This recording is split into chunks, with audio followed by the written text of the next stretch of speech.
Hello and welcome to a webinar presented by Westchester University entitled Introduction to Sexual Misconduct, both looking at policy and resources. This webinar is presented by the Office of Social Equity, and I'm your presenter, Alina Torres-Zickler, Assistant Director of Social Equity. First, we're going to start off looking at what are the facts and myths surrounding sexual misconduct, and particularly the way we often talk about sexual misconduct on campus is typically sexual assault or sexual violence. So one statistic I'll put up is that 80% of victims are under the age of 30. So is that true? Is it not true? There's a couple ways you could go about it. You can think about the amount of people who are under the age of 30 in the United States, and I should say that all of these facts and myths are within a United States context. Or you can look at those who are outside of college, outside of the graduate school experience for the most part, except for our non-traditional students. And for some of you, this might have been a quick answer. That is a fact. 80% of survivors are under the age of 30. So let's look at another fact or myth. Sexual harassment and sexual assault are overreported. So sexual harassment being things such as catcalls or being told you look really pretty in that dress often, repeated requests for dates. Sexual assault meaning any kind of touching, could be a rape, could be someone touching someone, but there was no sexual penetration. So are they overreported? And this might have been fast for some and a question that some of us were wondering, but it is a myth.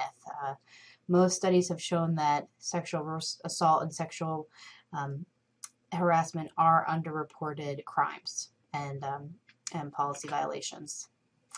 Next is alcohol is the most common date rape drug. There's a lot of conversation in the news currently about different types of date rape drugs, but this is a fact. It is the most commonly used and is a huge part of sexual misconduct that happens on and off college campuses. Next, fact or myth.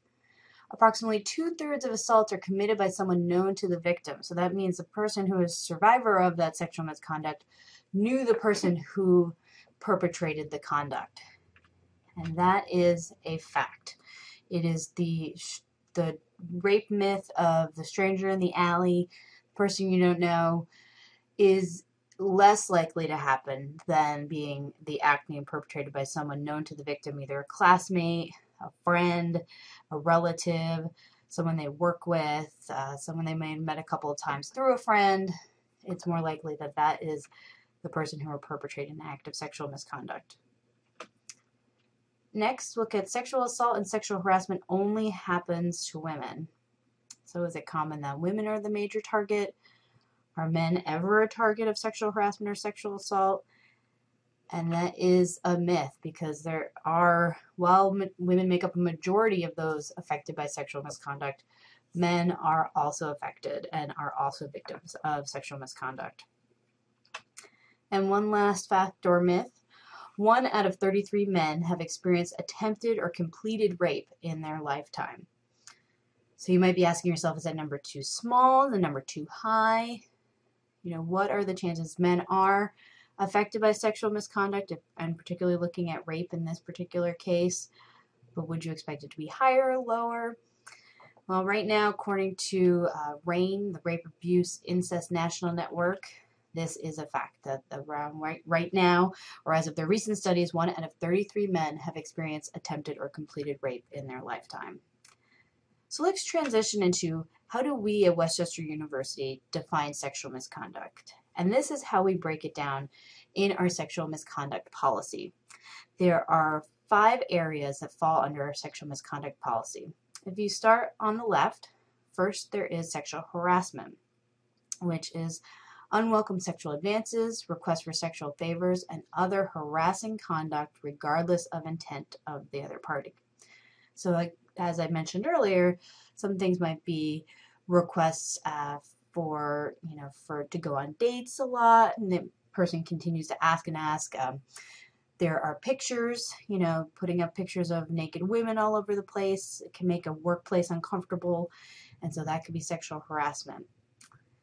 Next, there's sexual assault, which is any type of sexual contact or conduct that occurs without explicit consent of the recipient. So this also encompasses rape, but as well as um, being touched by someone inappropriately, as another example. So that's the contact, can be penetration as well as non-penetrating contact. Also, there have been cases where oral sex is happening between the two parties and consent is not given by one of the parties. Next, we have added recently dating violence and domestic violence. It's violence committed by someone in a romantic relationship with the victim, and violence committed by a current or former spouse. So the difference between these two is the length and the level of the relationship. Domestic violence refers to violence committed by a current or former spouse or someone who would be seen as a spouse-like relationship. Dating violence looks more at a romantic relationship that they have been together for some period of time, but it's not to the level of a domestic relationship. And then next, we have sexual exploitation, where one takes non-consensual sexual advantage of another for their own advantage or benefit.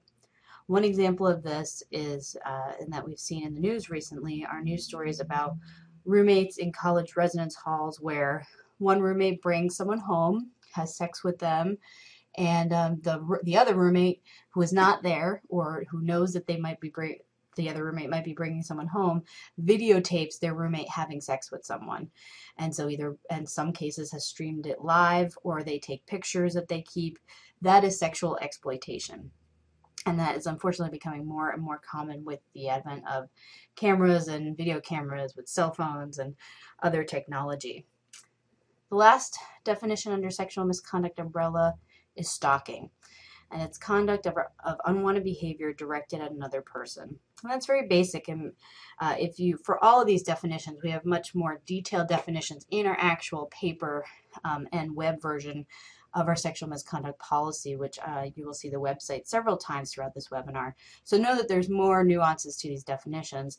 And stalking in particular gets at, stalking can be constant barrage of texts, emails, phone calls, showing up at the person's work or outside of classes, and basically behavior that a reasonable person would deem to be unwanted and directed at another person. So there's definitely a lot more nuances to, as I said, to all of these definitions, but this is a brief summary of how we think about and define sexual misconduct at Westchester University. One key part of talking about sexual misconduct and any kind of relationship interactions that happen must focus on and talk about consent. So what is consent? And we'll talk about these different aspects in all of these bullets. But when you're with someone, first, get consent.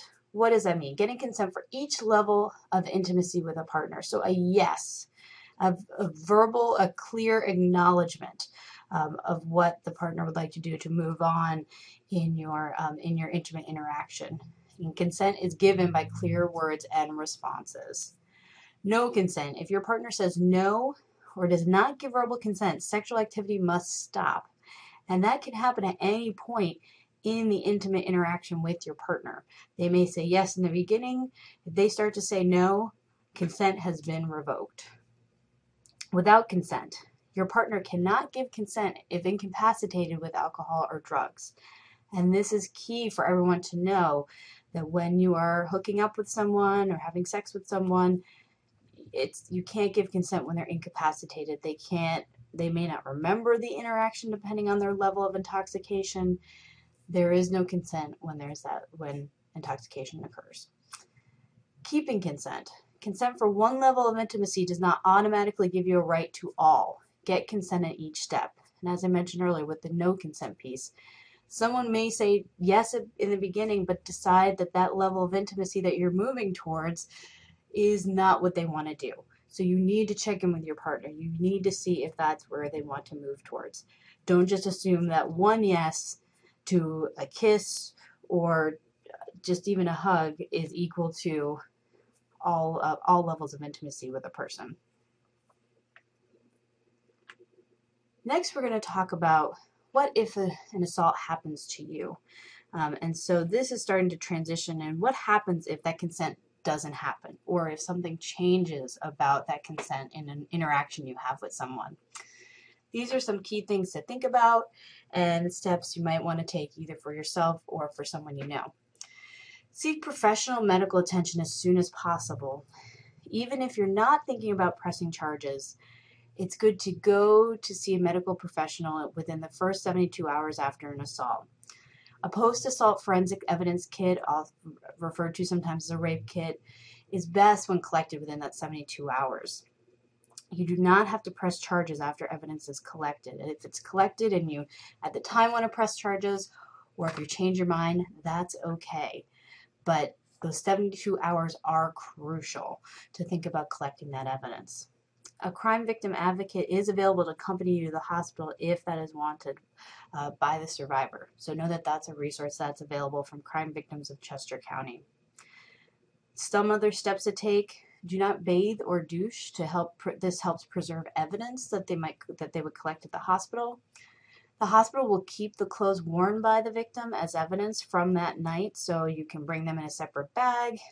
You could, if you're already in them, keep them on, but bring a change of clothes. Also, the hospital can take urine samples if date rape drugs are suspected, so that's something to also let them know. If you suspect that, they can take a sample. Why report sexual misconduct? WC wants to offer support and resources to help you through those incidents. It may not be the level if you decide not to go to the hospital. Well, that is one option immediately after an assault. You also can report later. It doesn't have to be the most immediate. Some people report within a couple of days. Some people report within a couple of weeks or months. It really depends on your situation. But know that we want to connect with you in case being involved in an incident of sexual misconduct affects your schooling or your ability to feel safe and comfortable on the campus. And also know that WCU wants to have this campus be as safe as possible for the student body and employees. If you know someone who's been involved in sexual misconduct and either wants to come forward or is looking to find out more information, know that if they speak to you, show care, empathy, and provide support to help them figure out where they want to go next. Help the victim find information on resources that are available, and we'll be providing our website in just a moment to give a little more information on both the policy and the resources to check out. So where can you report an incident? There are several places and a variety of people you can contact to report. One place that's available 24/7 is public safety. They're open anytime to walk in, talk to someone, and know that you don't necessarily have to go through criminal charges if you talk with public safety first. They can be part of helping you report to start an on-campus investigation or process. If you live on campus, you can speak to your resident assistant. Also, you could go to the Office of Judicial Affairs, as well as if you want to go completely off campus, you can go to the Office of Civil Rights. That's a federal office that allows you to report acts of discrimination for a variety of instances, and sexual misconduct would fall under that. So know that there are both local and larger federal resources that you can use.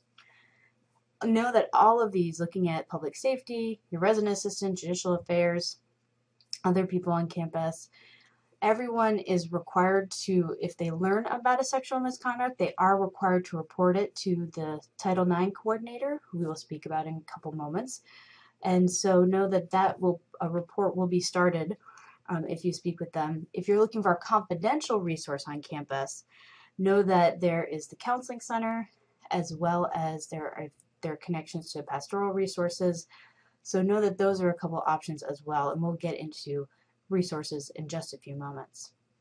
At the bottom of the screen is the website that I've been alluding to a couple of times, which is our online resource for the policy, for resources on and off campus about sexual misconduct and supporting both yourself, if you're a survivor of sexual misconduct, or someone you know, as well as access to our online report. Someone can file a anonymous sexual misconduct report. You can file a report for yourself with all of your information, as well as a concerned third party can file a report. And all you have to do is go to wcupa.org misconduct.edu/sexual misconduct, and you'll see a link to filing a sexual misconduct report. So here are just a couple places of people you can talk to, but know there are many others on campus and off campus, and we're going to start to explore them in just a few moments. First, as I mentioned earlier, students are encouraged to go to public safety. They're a good resource. Now, the criminal action will not be taken without the victim's knowledge or consent. The victim will not be charged with an alcohol violation. This is commonly something that keeps people from coming forward because they blame themselves or they're concerned about their alcohol use during the incident. And we want you to get resources and support. So even if there was alcohol involved, no, you will not be charged with an alcohol violation. Public safety can provide resources that the victim may need that you may not realize. It may be something such as transportation to the hospital so you can go get a medical exam, or maybe connecting to the after hours counselor if you want to talk to someone right away. So know that that's important as well. Or if your assault occurred maybe in a place outside of Westchester or outside of our campus, they at least can be a resource to let you know what municipality or precinct to talk to report the sexual misconduct you experienced.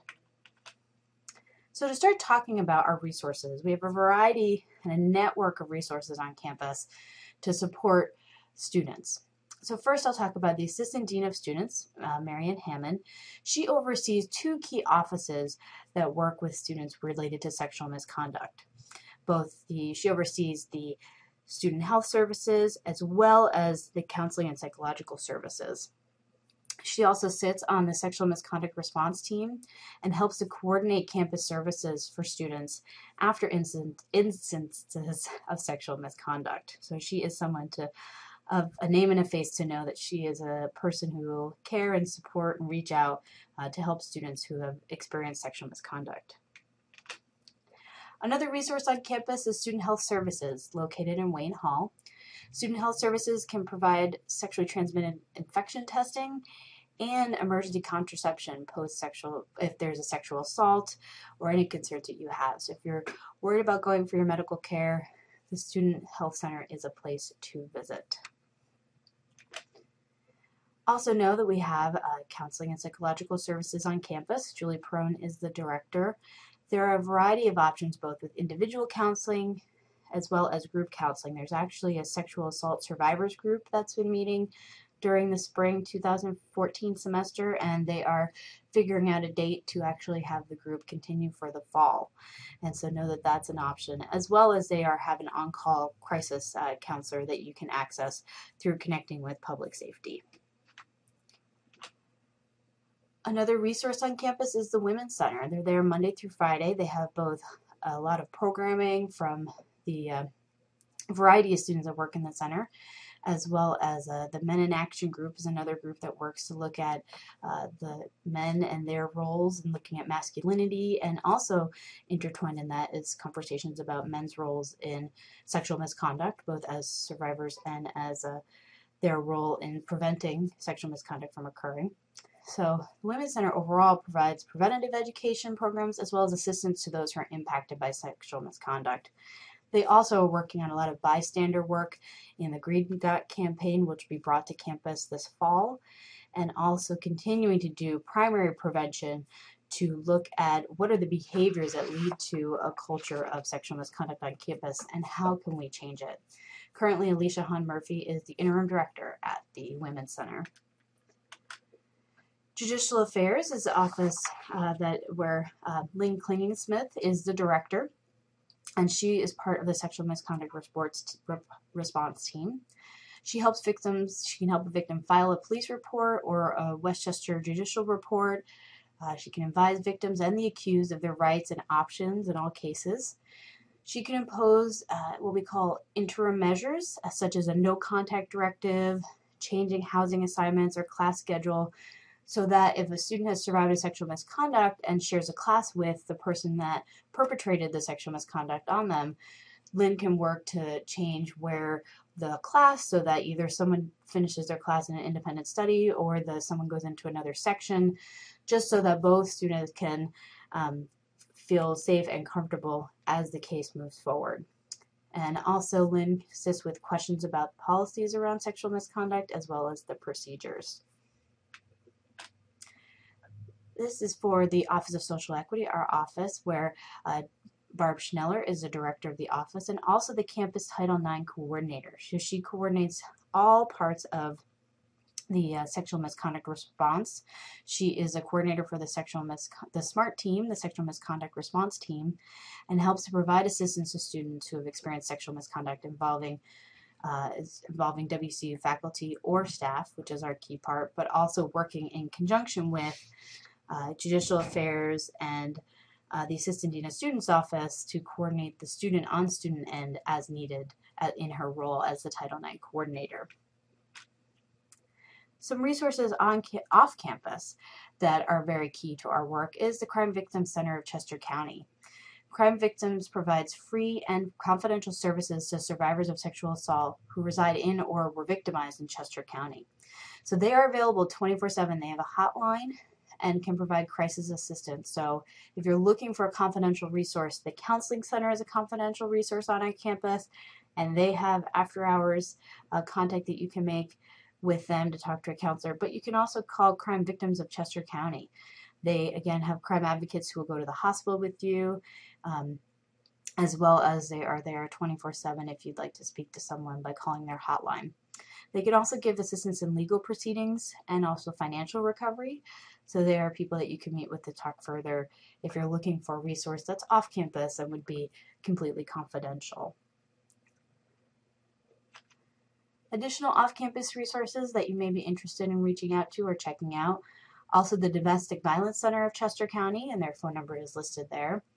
And also a national resource that can connect to, give you both statistics and information, as well as connect you with confidential hotlines, is the Rape, Abuse, and Incest National Network, known as RAIN for short.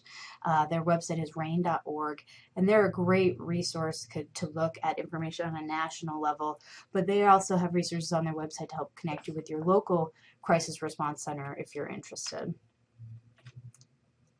Also, our new sexual misconduct website is an important resource for everyone. It breaks down what is sexual misconduct and defines all of the pieces that fall under our umbrella of sexual misconduct. It gets into consent, resources and support, as well as frequently asked questions.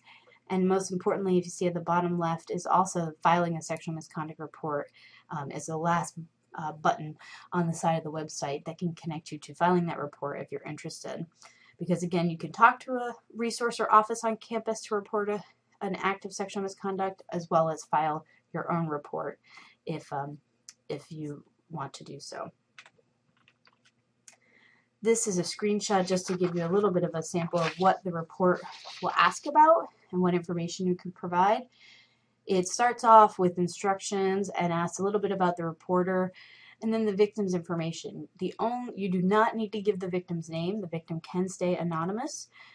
We ask that we can get the victim's name if possible. If you are someone who has to report, so that means a staff or faculty member who is not covered by confidentiality, such as the Counseling Center, they are required to provide the name to Barb Schneller as a Title IX coordinator. And how that is typically done, if it's not in the form, because this form goes to Barb, the completed form goes to Barb Schneller, she can be called on the phone, or you can send her an email. So that's something to know, that as a student who might be reporting an incident, you're not required to put in the name unless you are a student employee like a resident assistant. But employees and professors at the university, so that's staff, faculty, are required to report unless they are have the guise of confidentiality, such as the Counseling Center. So all of this information gives you a bit of background about sexual misconduct at Westchester University. Really delving into the policy and the resources and the things to think about, either as someone who has survived sexual misconduct, someone who knows someone who has survived an act of sexual misconduct, or if you're just interested in helping our campus improve our campus climate around sexual misconduct. We are starting an awareness campaign called Tell Someone. This is one of our initial logos for the campaign, and we hope that you will tell someone about what resources are available, what information is out there, and know that the biggest piece is that there are supports, there are people that care, and that we want to make sure that everyone feels that they can get the support they need to continue at Westchester and to continue to work and feel comfortable, or to continue to finish their schoolwork here at Westchester, even though they may have been a survivor of sexual misconduct. Thank you, and have a great day.